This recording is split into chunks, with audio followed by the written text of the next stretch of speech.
Hello dear student, તો last વિડીયોમાં આપણે 21 થી 30 એમસીક્યુનું સોલ્યુશન કરી નાખ્યું હતું. હવે આપણે આ વિડીયોમાં 31માં એમસીક્યુ થી શરૂઆત કરીશું. ઓકે, તો 31માં એમસીક્યુમાં આપણને આપ્યું છે વિધેય fx = x² - 6x + 10 એક ખાલી જગ્યા અંતરાલમાં વધતું વિધેય છે. હવે વધતું ઘટતું નક્કી કરવું હોય તો સૌથી પહેલા શું કરી નાખવાનું? વિધેયનું વિકલન કરી નાખવાનું. તો અહીંયા જે આપણને fx વિધેય આપ્યું છે એનું આપણે જો વિકલન કરીએ તો શું આવશે? f' x = x² નું વિકલન 2x, 6x નું વિકલન 6 અને આગળ હતા માઈનસ એને એમને એમ રાખીશું. હવે શું કરવાનું? f' x બરાબર 0 લઈ લઈશું. તો f' x બરાબર 0 કરીશું તો 2x - 6 બરાબર 0 થશે. તો અહીંયાથી x ની વેલ્યુ કેટલી થઈ ગઈ? 3. તો આ 3 પોઈન્ટ કેવું થઈ ગયું આપણા માટે? Critical point. હવે એને આપણે જો સંખ્યા રેખા ઉપર દર્શાવીએ તો આ 3 છે. હવે 3 ની જમણી સાઈડની કોઈ પણ એક સંખ્યા વિચારીએ, માની લઈએ 4 અને એને આપણે મૂકવાના વિકલનમાં. તો શું થશે? અહીંયા 4 × 8 - 6 એટલે 2 એટલે પ્લસ જવાબ મળ્યો. એટલે આ ભાગમાં કેવું થઈ જશે? ધન. તો આ ભાગમાં કેવું હશે? ઋણ. ઓકે, તો કયા અંતરાલ થશે? f' x > 0 એટલે વધતું વિધેય કયા અંતરાલમાં થયું? 3 થી લઈને ઇન્ફિનિટી સુધી. તો કરેક્ટ ઓપ્શન કયો થઈ જશે? Option B. ઓકે, ચાલો હવે 32મો એમસીક્યુ આપણને આપ્યો છે વક્ર x² = 2y પરનો 0, 5 થી સૌથી નજીકનો બિંદુ ખાલી જગ્યા હોય. હવે દેખો, આ દરેકે દરેક બિંદુ પહેલા તો એને શું કહ્યું છે? વક્ર પર હોવું જોઈએ. હવે વક્ર પર હોય તો વક્રનું શું કરશે? સમાધાન કરશે. તો દેખો, સૌથી પહેલા આપણે 0 0 મૂકીને ચેક કરો. તો અહીંયા 0 0. ઓકે, x ની વેલ્યુ 0, y ની પણ વેલ્યુ 0. તો અહીંયા ડાબી બાજુ અને જમણી બાજુ સરખી થઈ જશે. અહીંયા 2 મૂકીશું તો 2 નો વર્ગ 4 અને અહીંયા y ની જગ્યાએ 2 મૂકીશું તો પણ 4. બરાબર. ચલો અહીંયા 2 √2 મૂકીશું તો અહીંયા કેટલા થઈ જશે? 2 √2 નો વર્ગ. તો કેટલો થશે? 2 નો વર્ગ 4 √2 નો વર્ગ 2 એટલે કેટલા થઈ જશે? 8. અને અહીંયા y કેટલો આપ્યો છે આપણને? 0. મતલબ આ ટર્મ કેવી થઈ જશે? 0. મતલબ શું થયો? કે અહીંયા તો સેટિસ્ફાય થતું નથી. મતલબ આ જે બિંદુ રે વક્ર પર જ નથી, મતલબ ઓપ્શનમાં આપવાની કોઈ સંભાવના છે નહીં. હવે ડી બિંદુ મૂકીએ તો અહીંયા 2 √2 નો વર્ગ એટલે 8 અને અહીંયા 4 મૂકશો એટલે 8. ઓકે, હવે દેખો, આ બિંદુથી આપણે નજીકનો બિંદુ નક્કી કરવું છે તો આપણે અંતર સૂત્રનો ઉપયોગ કરીએ. હવે 0 0 થી 0 5 નું અંતર નીકાળો તો શું થશે? વર્ગમૂળની અંદર x2 ફોર્મ્યુલા શું હતી? x2 - x1 નો સ્ક્વેર પ્લસ y2 - y1 નો સ્ક્વેર. ઓકે, આ હતું અંતરનું સૂત્ર. તો આપણે આ અંતર અહીંયાથી અહીંયા બિંદુ સુધીનું અંતર મેજર કરી નાખીએ. તો અહીંયા 0 - 0 એટલે કેટલા થઈ જશે?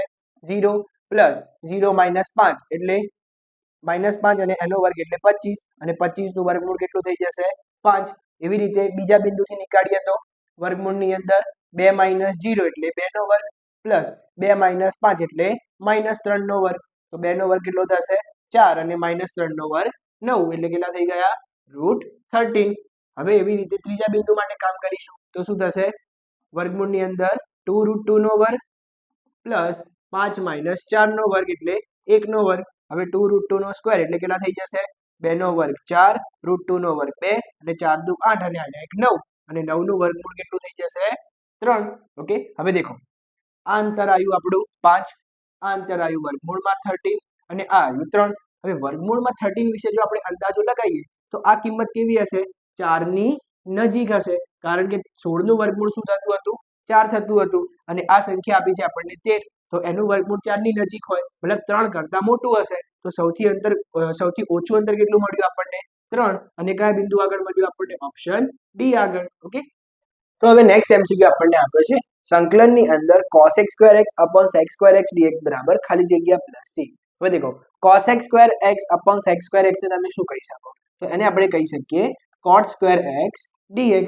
ઓકે, હવે cot² નું સંકલન આપણે જાણતા નથી, પરંતુ એક નિત્ય સમ છે કે cos x² x - cot² x બરાબર 1. તો એના ઉપરથી તમે cot² x ને શું લખી શકશો? તો cot² x ને આપણે લખી શકીએ cos x² x - 1 * dx.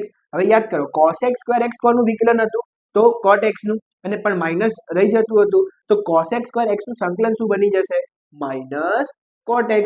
અને 1 નું સંકલન શું થઈ જશે? x અને આગળ હતું માઈનસ પ્લસ c. તો કરેક્ટ ઓપ્શન કયો બની જશે? Option A. ઓકે, ચલો હવે નેક્સ્ટ એમસીક્યુ આપણને આપ્યો છે સંકલનની અંદર 1/x + x log x dx બરાબર ખાલી જગ્યા પ્લસ c. હવે દેખો, વધારે મગજ નહીં બગાડવાનું, આમાં ધ્યાન આપવાનું. શું આપ્યું? x + x log x. તો x ને શું કરી લો? પહેલા તો નીચેથી કોમન લઈ લો તો બ્રેકેટની અંદર શું બનશે? 1 + log x * dx. હવે x ને આપણે થોડુંક ઉપર સરકાઈ દઈએ તો કેવી વાત થશે 1/x/1 પ્લસ log x. હવે યાદ કરો 1 નું વિકલન કેટલું થઈ જાય 0, log x નું વિકલન કેટલું થઈ જાય 1/x. તો આ જો આપણું વિધેય હોય fx તો ઉપર શું આવી ગયું એનું વિકલન બોલે તો f dash x. ઓકે, તો f dash x upon fx થઈ જાય તો પ્રોપર્ટી કેવી હતી આપણી પાસે formula f dash x upon fx dx થઈ જાય તો તમે આન્સર શું લખી શકશો log mod fx plus c. Okay, તો અહીંયા શું થઈ જશે log of mod એટલે મોડમાં લખીશું fx ની જગ્યાએ શું છે આપણી પાસે 1 plus log x plus c. પરંતુ એવો આપણને કોઈ ઓપ્શન દેખાઈ રહ્યો નથી. તો હવે યાદ કરો આ 1 ને આપણે શું લખી શકીએ તો 1 એટલે log e plus log x plus c. હવે દેખો log નો જ્યારે સરવાળો હોય તો log ના ઇનપુટ નો તમે શું લખી શકો ગુણાકાર લખી શકો. એનો મતલબ log mod ની અંદર log ex પ્લસ c અને આવો આપણને ઓપ્શન દેખાઈ રહ્યો છે ઓપ્શન c. તો હવે નેક્સ્ટ MCQ આપણને આપ્યો છે સંકલનમાં 1/e raised to x plus 1 dx બરાબર ખાલી જગ્યા. હવે દેખો આવો કોઈ બી પ્રોબ્લેમ આવે અહીંયા તો આપણે કેવું કામ કરીએ કે e raised to x ને કંઈક માની લઈએ કે બરાબર t. હવે આપણે કંઈક આદેશ લઈએ તો શું કરવું પડશે એનું વિકલન. હવે e raised to x નું વિકલન e raised to x નું બાજુમાં ફરીથી કરશું એટલે dx અને t નું વિકલન શું થઈ જશે dt. ઓકે, હવે દેખો e raised to x ને શું માન્યા છે આપણે t તો અહીંયા શું આવી જશે t. તો અહીંયા dx ની વેલ્યુ શું થઈ જશે t મલ્ટીપ્લાય માં હશે આ બાજુ જશે તો ડિવાઇડ માં એટલે dt બાય t.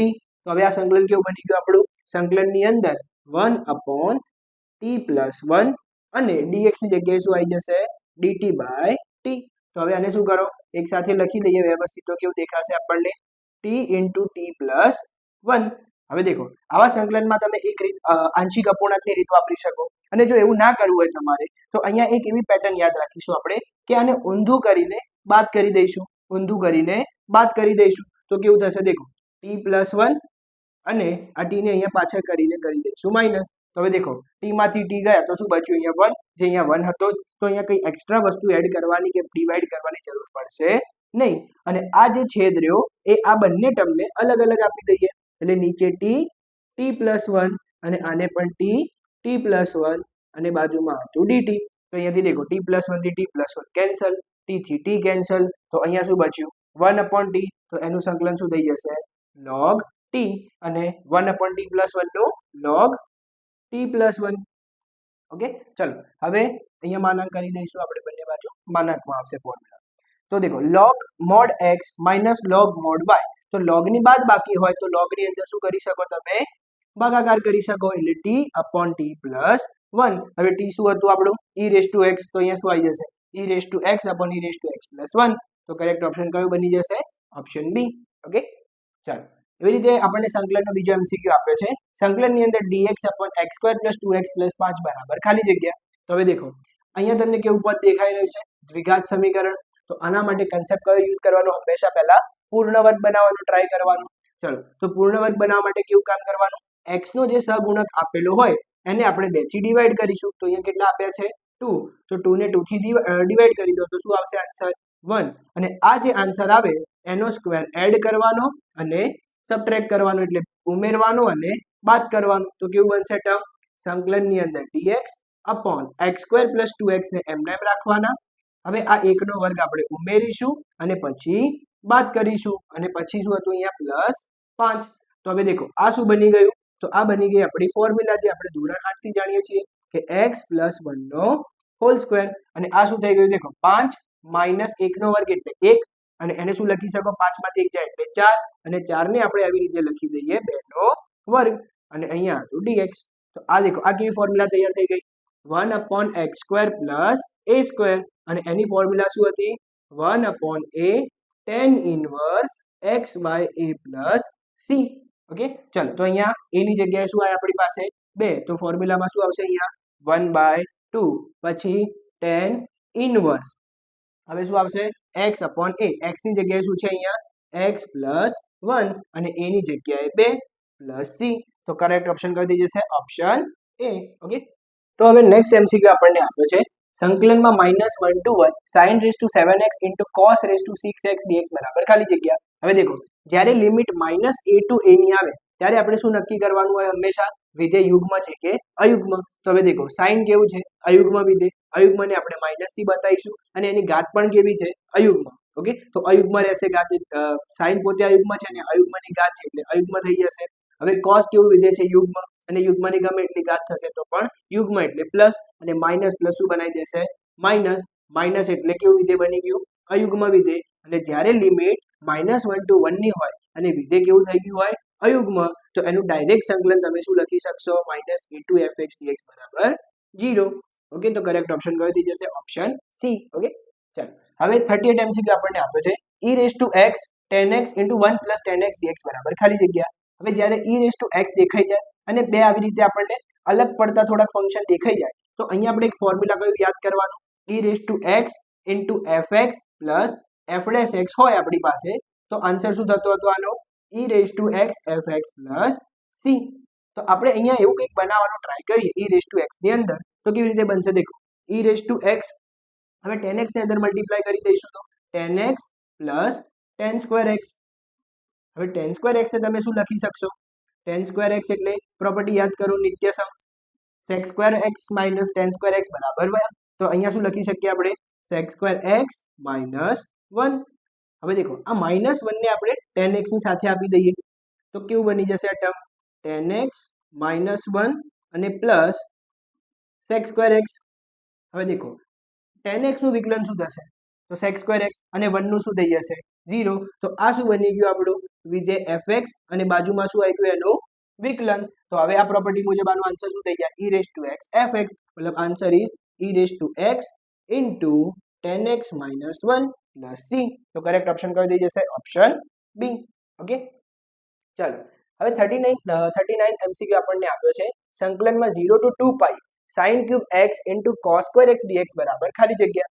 હવે દેખો આના માટે તમે બુક ચેપ્ટર નંબર 7 માં પ્રોપર્ટી P5 અને P6 નો ઉપયોગ કરી શકો. હવે એમાં શું હતું તો આપણને જે પણ વિધેય આપેલું હોય અહીંયા લિમિટ 0 to 2a જેવી દેખાતી હોય તો આપણે શું પુટ કરવાના હંમેશા વિધેયમાં દેખો fx શું છે આપણી પાસે અહીંયા sin cube x cos square x. હવે દેખો અહીંયા આપણે x ની જગ્યાએ શું રિપ્લેસ કરીશું 2a minus x, અને 2a ની જગ્યાએ શું છે આપણી પાસે 2 પાઈ, તો 2 પાઈ minus x. તો અહીંયા શું થશે sin 2 પાઈ minus x અને એનો ક્યુબ cos 2 પાઈ minus x અને એનો સ્ક્વેર. હવે 2 પાઈ minus x એટલે શું થશે દેખો જો આપણું અહીંયા કાર્ટેશિયન સમતલ દોરી નાખીએ તો એંગલ 0 π/2 પાઈ 3 π/2 અને 2 પાઈ. ઓકે, હવે ઓલ એસ ટી સી. હવે દેખો એંગલ કેવો છે 2 પાઈ minus x, 2 પાઈ minus x એટલે ચોથું ચરણ, ચોથામાં કોણ પોઝિટિવ હશે cos અને sec. તો અહીંયા શું આપ્યું છે આપણને sin, તો sin કેવું બન્યું નેગેટિવ, અને નેગેટિવ ની પાવર પણ શું થઈ ગઈ નેગેટિવ.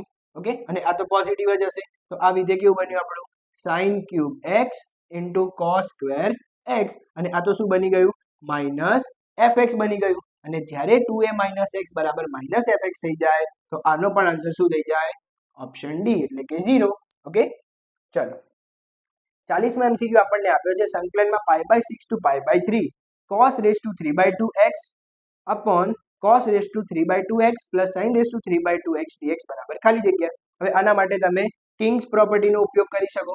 હવે અહીંયા કશું કામ કરવાની જરૂર નથી, અહીંયા તમને એક શોર્ટ ટ્રીક આપણે આપી દઈએ કે કેવી રીતે કામ કરવાનું. તો જ્યારે limit a to b fx dx લાગી જાય અને કિંગ્સ પ્રોપર્ટી એપ્લાય કરવાની હોય તો આનો આન્સર ડાયરેક્ટ શું થઈ જશે b minus a/2. તો અહીંયા b શું છે આપણી પાસે π/3 minus a એટલે π/6 અને ભાગ્યા 2. હવે દેખો π/3 એટલે 60, π/6 એટલે 30, તો 60 માંથી 30 જશે તો 30 બચશે, 30 એટલે π/6 અને અહીંયા હતા 2. હવે 6 ને અહીંયા નીચે લાવી દઈએ તો કેટલા થઈ જશે π/6 into 2 એટલે π/12. તો correct option is option D. Okay,